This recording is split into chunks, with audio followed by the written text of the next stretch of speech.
going to read from the beginning of it because that way I don't have to explain anything. And this will be about 20 minutes, and then we'll do a little short Q&A.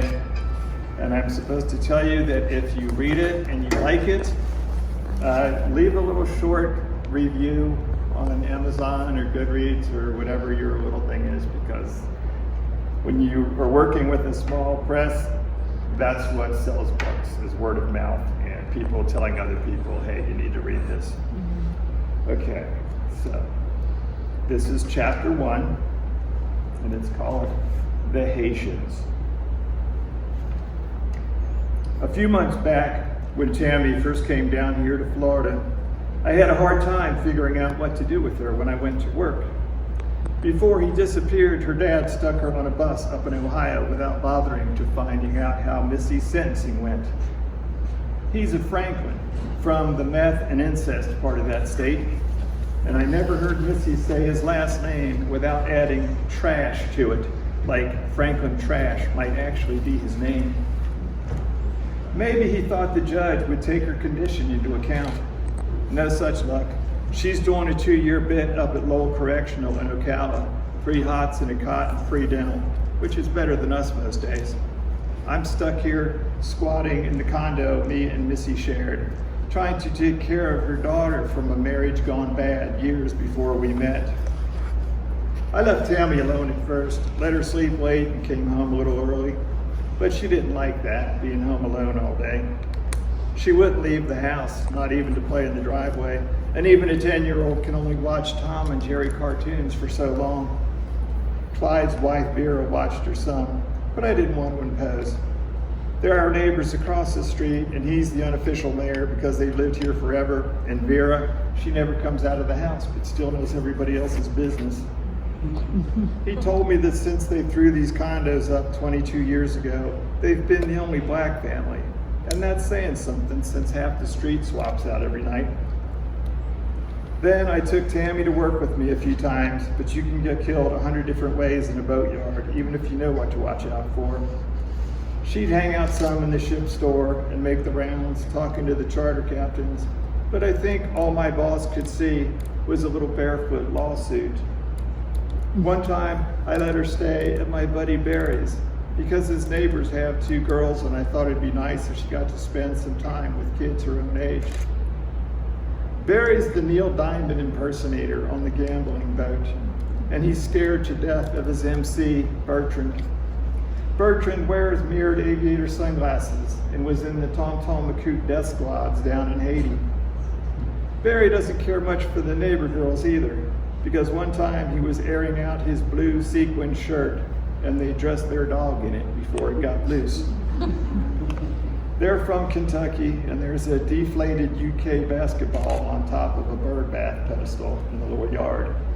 The dad calls himself Wildcat and has 38 Special tattooed across his shoulders. The wife doesn't own a bra, and the smell of caustic chemicals and fried food hangs around their trailer like wet laundry. They cut the dog's vocal cords and keep it staked out in the yard, and I don't think it likes anyone but Tammy. But on the way home that day, the day I left her there, she didn't have much to say at first, and everything I asked her, like if she had fun and if she liked those girls and if she wanted to go back, she just shrugged and wouldn't look at me. Then I asked her if Barry made her Kool-Aid, because Barry's enough of a friend to keep Kool-Aid around if we happen to stop by and visit. And then it all came out at once, like when they opened the locks up at Port Canaveral where you can go watch the manatees. She said, "Sometimes I call Barry Neil because I forget he's just Neil on that boat. Those 2 girls that live across from him, they dress like some sluts on MTV and they both got bedbug bites all over. You must have told him I like horses because he put on the horse races on the TV, which really isn't the same thing as liking horses. I mean, watching some little monkey man up beating the holy hell out of a big, beautiful horse just isn't the same thing. If I had a horse like that, I'd curry comb him every day, and he'd eat carrots out of my hand and know I had a sugar cube stashed in my pocket." She sighed and squinted into the sun, but he tried real hard. He knows which horses are good racers and which ones like muddy tracks and which ones are probably getting doped. And he let me pick my own flavor of Kool-Aid. It was store brand and I picked orange and it tasted just the same. After a while, there wasn't much left to say about those racehorses, and the girls in the next trailer came out and started throwing those big magnolia seed pods up on his roof, so I went out to play with them. Not that I wanted to, because I didn't, but I could tell he'd had a lot of those magnolia pods thrown up on his roof. She took a breath, and I was still trying to remember which ones were the magnolia pods. She said, "One's a year older than me named Scarlett, and the other one named Ashley is a year younger, and they said it's because their mom likes this old movie about ladies in the Civil War." I told them it was Gone with the Wind, because Grandma loved it, and I've seen it about 1,000,000 times on a 2-cassette VCR Deluxe Special Edition. Seen it so many times that I knew when to get up and put the second tape in. I don't know what happened to it. I told them Ashley was a man in the movie, and Ashley, the girl, didn't believe me, and Scarlett just laughed mean that her sister had been named after a man. If I had a sister or brother, I wouldn't laugh mean at him. I thought to tell them he was really pretty, but I didn't think that was going to change much. They wanted to play a game called Bitches, which wasn't much more than smoking candy cigarettes and walking around shaking their fat butts and pretending to talk to their drug-dealing rapper boyfriends on broken cell phones. She took an old clamshell phone out of her pocket. They gave me this one. It doesn't work or anything. Not really. She held it up to her ear for a moment like she was just checking to make sure. Then she folded it shut and said, "It's been so long since I had one of those candy cigarettes, I forgot they taste like sweet chalk." "I always liked those candy cigarettes," I said, "the ones with the red tips." She shook her head and said, "These didn't have red tips, like it was the saddest thing in the world." Their dad came out and said we could play inside, and they call him Wildcat. What kind of a man has his own kids call him Wildcat? I mean, either he's not their dad or he is their dad, and he's trying to pretend he's not.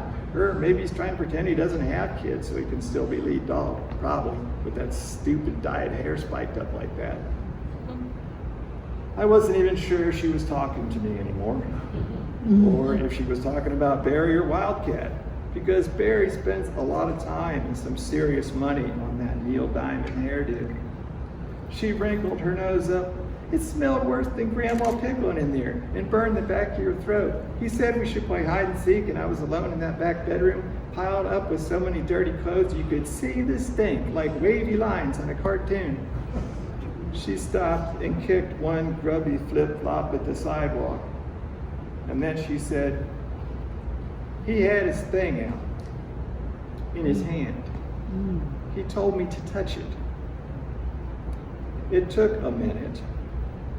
It took a minute for that to sink in. Then I said, "Barry told you to touch his thing?" And she shook her head hard and said, "No, not Barry. Barry would never do that. Wildcat, smiling creepy with his old rotten teeth like it was something special.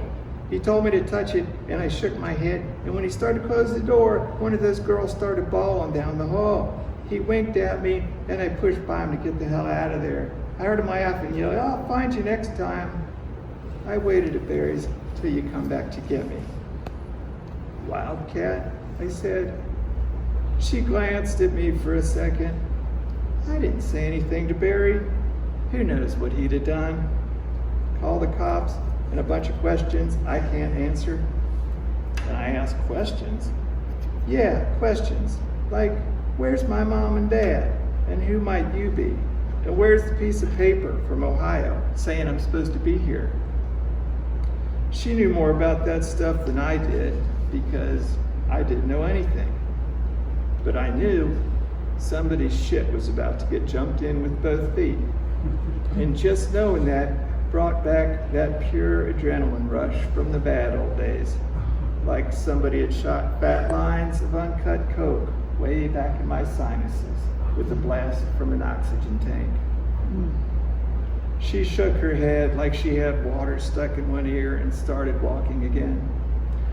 "What is it with you guys and your wieners?" But not like she really wanted an answer, because I'd have been hard-pressed to explain that to anyone, especially my girlfriend's 10-year-old daughter that I didn't hardly know. She said, "I've seen 2 for real ones, well 3 now I guess. I saw Dad's when he passed out drunk in a towel on Grandma's couch. He dumped his truckload of rendered animal fat on an interchange outside of Cincinnati. That was a long day, let me tell you what. Even after he run out the hot water and rinsed off and brewed, he still smelled like roadkill and cheap bourbon. Grandma made him go sleep in his truck and sprayed the couch with Lysol and whatever Dollar General sells they pretend is Febreze. And at lunch at school one day, the Christian Athletes Club got a hold of a short bus kid named Jimmy Belcher and pulled his pants down in the middle of the Catholic gymatorium. He screamed like a tornado siren, like it was high noon on the first Wednesday of the month, and squeezed that little thing so hard it turned purple like a grape about to pop. She laughed, but not like she thought it was funny.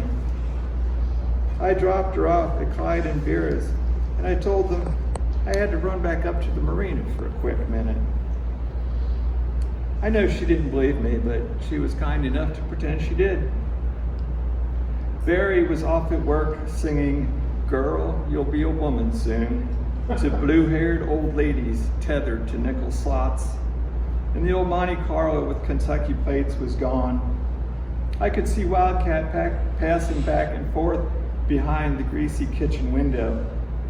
There were 3 steps up to the little front porch, and I stood on the bottom one and leaned forward to knock down low on the screen door. The sound of rattling glass stopped, and after a long moment of quiet, he yelled, "Yeah?"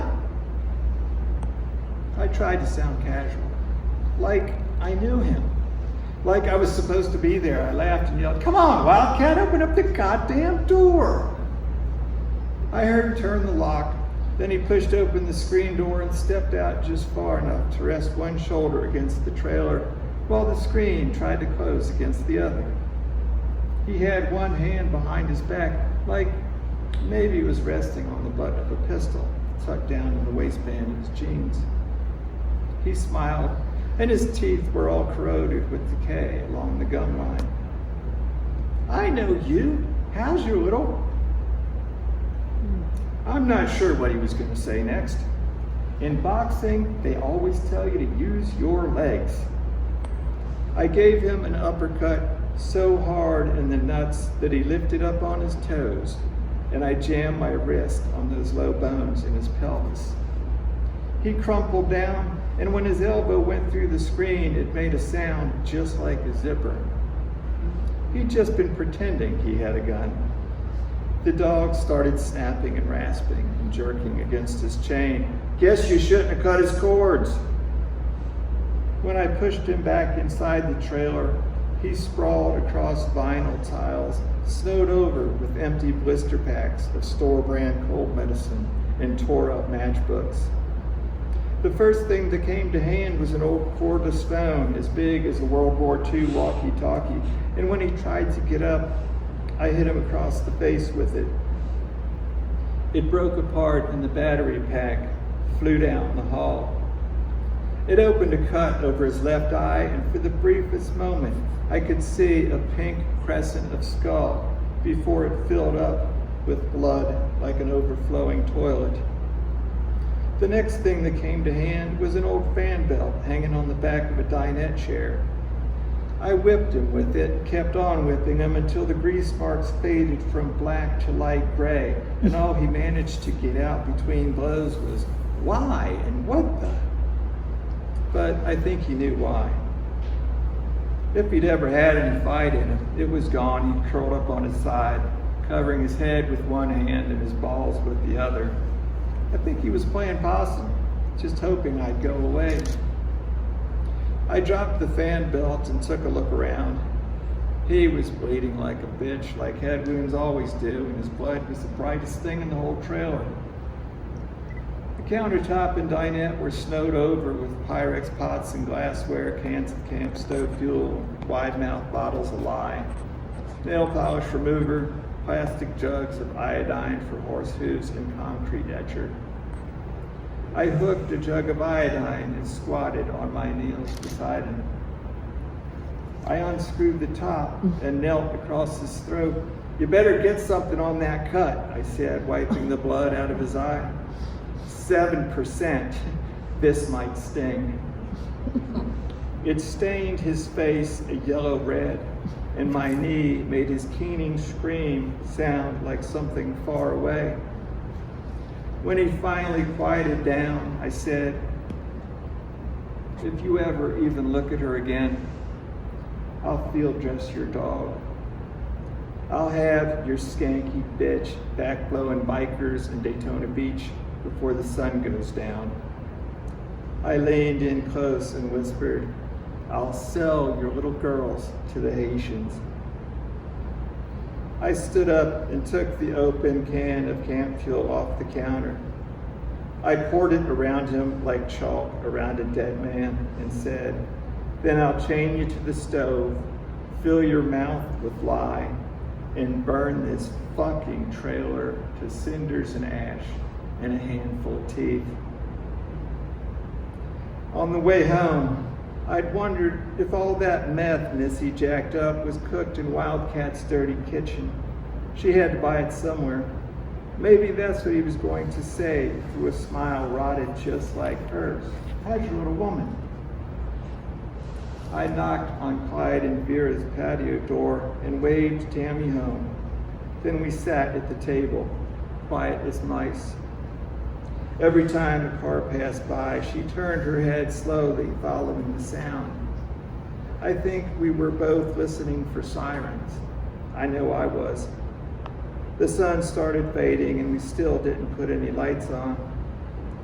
She started tearing up and touched the swollen knuckles on my hand. She picked gently at the spots dried black and whispered, "When CPS comes, who will take care of me?" "I will," I said. She shook her head. "But Pear, you got no standing. If CPS comes, you got no standing." "I'll take care of you," I told her. "And when your mom comes home, we both will. Nothing's going to change that."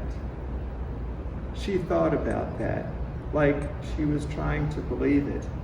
Then she said, "Let me get that shirt and some ice water. Go get cleaned up." When I padded back down the carpeted stairs, showered and almost born again in a clean pair of old fatigue shorts, I could hear her talking low in the kitchen. I peeked around the corner and she was on the broken cell phone, holding it up to her ear with a skinny shoulder, scrubbing the shirt against itself, pink ice cubes rattling in the stainless kitchen sink. "You wouldn't believe all the blood. No, you wouldn't. I think he must have about tore it out by the root." Jimmy. Yeah, Dad always came home covered in blood too, but it was always his own. He's forever picking fights and getting his ass handed to him. You know, the only fight he ever won was when he beat my mom up, and that didn't happen but once because Grandma found out and told him she'd park one in his ear. I didn't know if pretend phone calls were too old or too young for a 10-year-old. And I didn't even know who she was pretend talking to. The last time I kept company with any 10-year-old girls is when I was 10 myself, and I didn't understand any more about them back then than I do now. But I knew something about picking fights and getting your ass handed to you. I used to be pretty good at it myself, but I learned early on that if getting drunk makes you want to fight, you best get as good as you can. I'm not saying that didn't take a while, because it did. And it could change from night to night, depending on how drunk you are and who exactly you decide to fight. She whispered, "I think he's coming, gotta go," and clapped the phone shut. I walked around the corner like I hadn't heard a thing, and she said, "You should get some ice on that wrist." Then she pointed to the iodine stain down my calf. "That's not coming off anytime soon," I said. She wrung out the shirt and snapped it, just like her mom, like she'd been doing it her whole life. She said, "That little one, Ashley?" She said, "Go on, it feels funny." That was the last day I worked regular.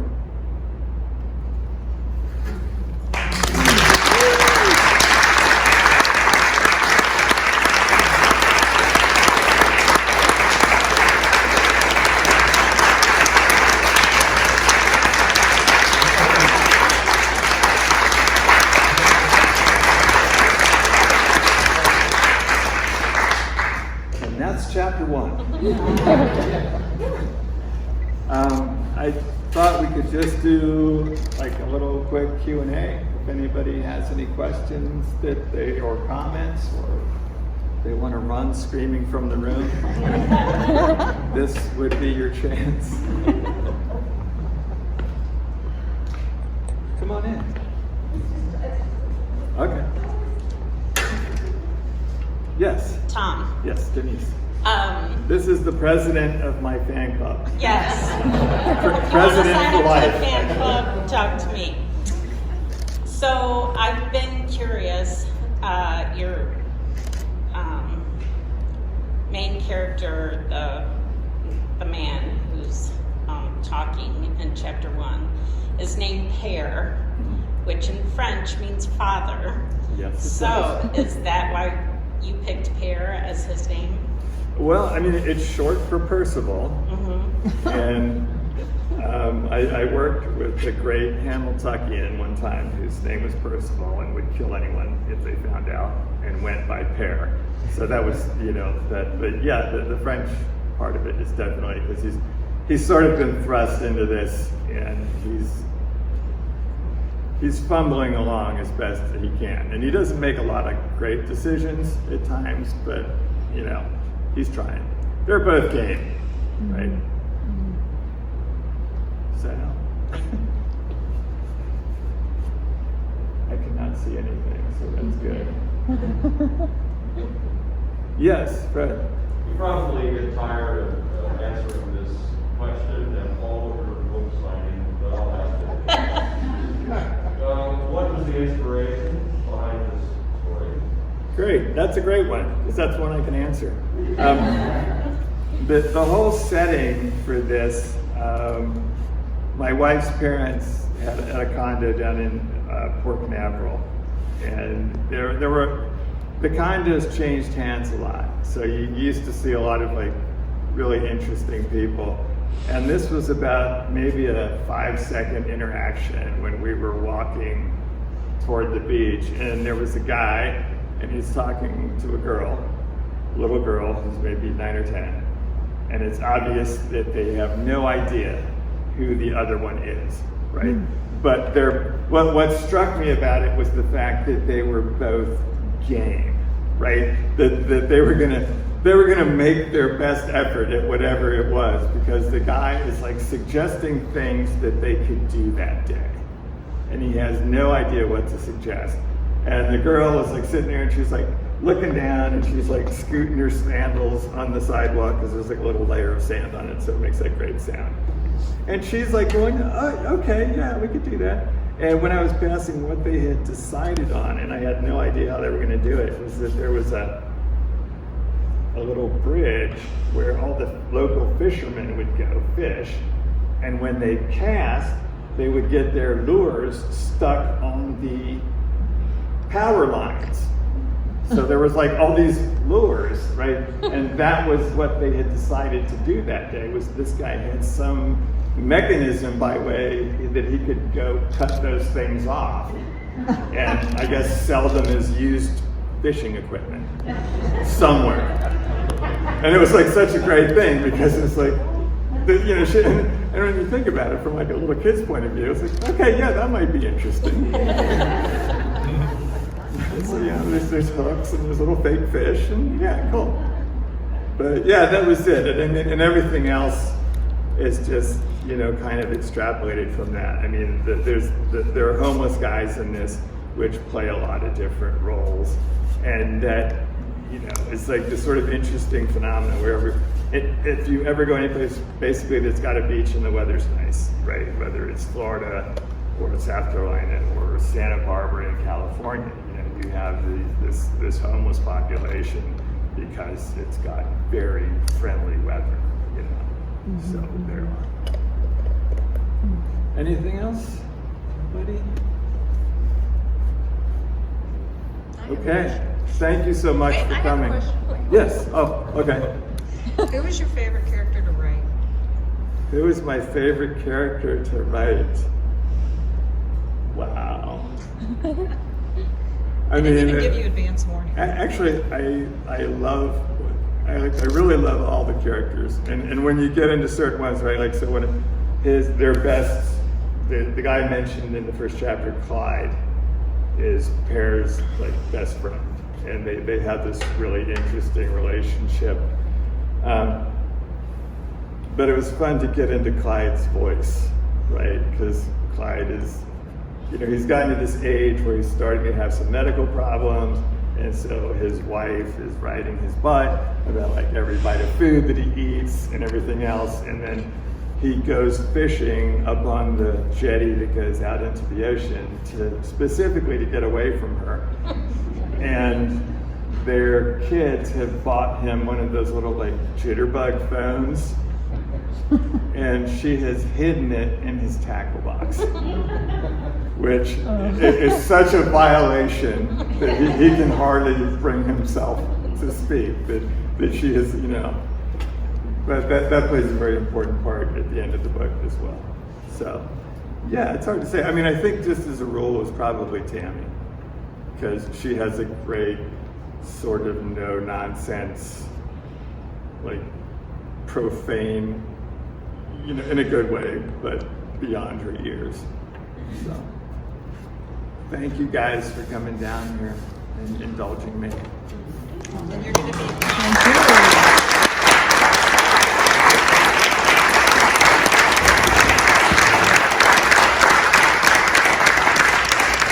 And now I'm gonna be selling and signing books out here. But if you bought them somewhere else, I don't care. I'll sign them.